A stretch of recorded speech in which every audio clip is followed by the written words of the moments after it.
ના ટાયર કઈ રીતે સ્લીપ મારે છે અને કઈ રીતે આખું કલટી પાછળનું બેસી જાય છે અને કઈ રીતે આપણને શું તકલીફ પડે છે, તો ચાલો આપણે હેલો મિત્રો, તો સ્વાગત છે તમારું આજના આપણા નવા વ્લોગમાં। તો આજે આપણા ખેતરમાં એરંડા વાવેલા છે, તો એરંડામાં આપણે આ મિની ટ્રેક્ટરથી પીત બાંધવા આવ્યા છીએ, જોઈ શકો છો તમે। અને આપણું કામકાજ ચાલુ છે। આપણે લગભગ સાંજે 4:30 આવ્યા હતા અને બહુ લેટ થઈ ગયું અને કોઈ કેમેરામેન નહોતું, તો મારો વિચાર એવો હતો કે આપણે અડધું ખેતર પતી જાય પછી આપણા ચાહકોને ને આપણા મિત્રોને અને આપણા ભાઈઓ બહેનોને બતાવી કે આપણે આજે શું કામ કરવા આવ્યા છીએ। તો આજના આપણા નવા વ્લોગમાં આપણે મિની ટ્રેક્ટર લઈને આવ્યા છીએ। જોકે મિત્રો આપણું મિની ટ્રેક્ટર નથી, આ આપણા ગામનું છે અને આપણા ગામના ભાઈબંધનું છે। તો મિત્રને જીરા પાવાનું ચાલુ છે। તો મિત્રે મને એવું કીધું કે તમ તારે વાંધો નહીં, તું મારું ટ્રેક્ટર લઈ મારા ઘરેથી લઈને આવી અને પછી તારા ખેતર આવે, હું તને સમજાવી દઉં કે કઈ રીતે હાંકું। તો મિત્રો આમાં એક બહુ અડચણ આવે છે આ મિની ટ્રેક્ટરમાં। આ સ્વરાજનું મિની ટ્રેક્ટર છે અને 4x4 છે।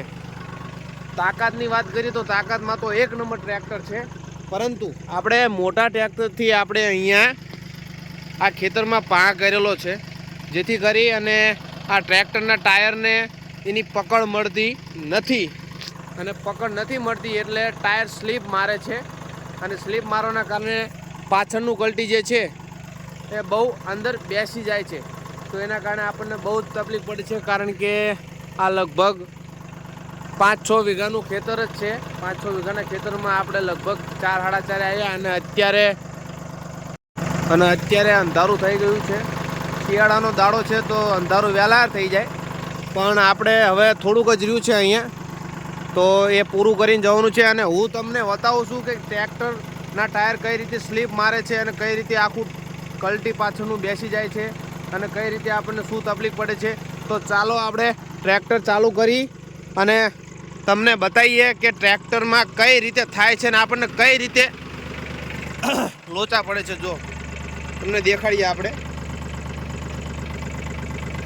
આપણે કલટી તો બેસાડી દીધું છે, તો હવે સીધું જવા જ દેવાનું છે આપણે।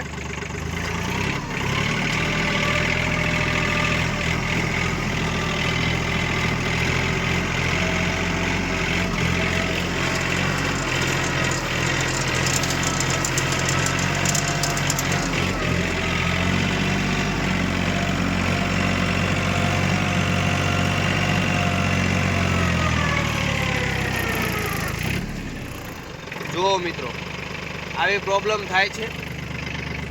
હવે આપણું કલટી બેસી ગયું છે, તો એને પાછું ઉપાડશું આપણે અને આવું મિત્રો સાયે થાય છે, તો એના કારણે આપણને ટ્રેક્ટરમાં આવું બધું લોચો પડશે। તાકાતમાં તો એક નંબર ટ્રેક્ટર છે, પરંતુ કલટી બેસી જવાના કારણે આપણને આવા બધા પ્રોબ્લેમ થાય છે, કારણ કે અહીંયા પહેલેથી જ 5 છે અને પાછું અહીંયા આપણે આગળ ટોટલ 5 દાંતા છે, એમાં 3 દાંતામાં મોરપગા છે અને 2 દાંતામાં ફાળવા છે। તો અહીંયા આપણે ખેતર પૂરું કરી અને આપણા વ્લોગને પછી આપણે આપણા વ્લોગને અહીં વિરામ આપીશું। તો ખેતર પૂરું થઈ જાય એટલે પાછું તમને હું જણાવી દઈશ અને બતાવીશ કે આપણે કઈ રીતના શું અડચણો આવી।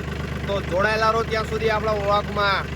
મિત્રો હાલ આપણે એક સાની પાળી બાંધીને આવ્યા છીએ। તમે જોઈ શકો છો આ પ્રકારની પાળીઓ બંધાય છે શામાં, અને આ આપણું નવું લુક જોઈને તમને થોડોક આમ આશ્ચર્યચકિત ચિહ્ન જેવું લાગ્યું હશે કે સારું રાહુલભાઈ આ કેવું। તો મિત્રો આ છે આપણું નવું લુક, જોઈ શકો છો તમે। હેર કટિંગ કરી લીધા છે, દાઢી હાવ સ્લિમ કરાવી નાખી છે, કારણ કે સમયે બધું સારું લાગે મિત્રો, પરંતુ આપણે ફરીથી આપણી દાઢી વધારશું અને આપણા હેર પણ વધારશું।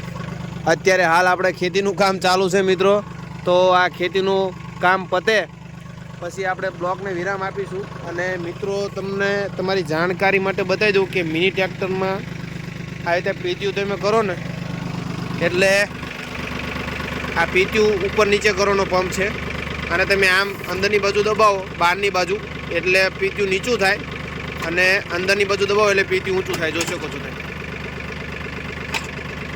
અને આ મિત્રો દાબનું છે, અને આ લીપ ઊંચી નીચી કરવાનું છે. અને આને ટોટલ 3 ગિયર આવે છે, આગળના અને પાછળનો એક રિવર્સ ગિયર. અને 4x4 નો ગિયર મિત્રો અહીંયા આવે છે, જોઈ શકો છો તમે. અને મિત્રો અત્યારે એરંડામાં આ કૂતરા નામની વસ્તુ આવી રહી છે, અત્યારે જોઈ શકો છો તમે. અને આ કૂતરાના કારણે મિત્રો, આને અમારી ભાષામાં કૂતરો કહેવાય, તમારી ભાષામાં શું કહેવાય મને ખબર નથી, પણ તમે મને જણાવજો. અને આના કારણે મિત્રો એરંડી લણતી વખતે પણ એડા બહુ કરે છે. તો એરંડા કરવાનું કારણ કે જેથી કરીને એડા આપણને કરે, એનું કારણ માત્ર ને માત્ર કૂતરા જ છે, બીજું કોઈ જ કારણ નથી. અને આપણા એરંડામાં પણ અઢળક કૂતરા છે અને અમુક એડા ખાઈ પણ ગયા કૂતરા. અને લીલી ઈયળું છે.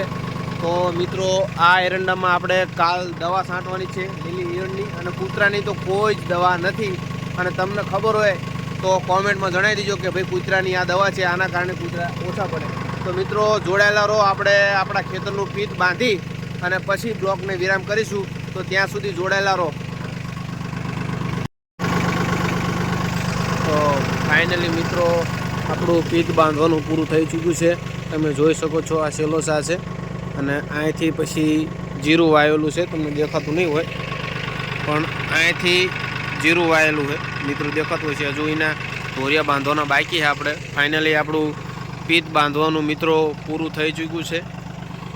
અને ઘણી બધી મુશ્કેલીનો સામનો કર્યા પછી આપણે ફાઇનલી આપણું પીત બાંધી દીધું છે.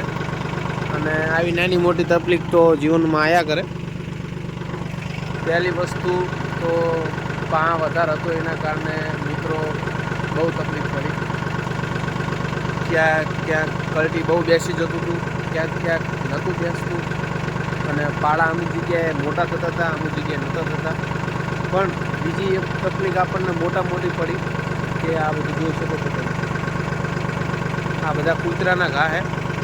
કૂતરા નામના જીવ એરડામાં અત્યારે બહુ વધારે, અને અત્યારે કૂતરાની બહુ રાડ હે. બધી જગ્યાએ કૂતરા વધારે, ને એના કારણે એરડા એ કમ્પ્લેટ વિકસિત થયેલા એરંડા એ બગાડે અને પાંદડા પણ ખાય છે. અને લીલી ઈયળું પણ આપણને જોવા મળી, પણ લીલી ઈયળુંથી ખંજોળ નથી આવતી, પણ આ કૂતરાના કારણે મિત્રો શરીરમાં જોઈ શકો છો આ પ્રકારની ખંજોળ આવે ને એના કારણે આપણને બહુ કાઠું પડ્યું. આટલું 5-6 વીઘા જ છે મિત્રો. આ 5-6 વીઘા એટલે કંઈ ના કહેવાય.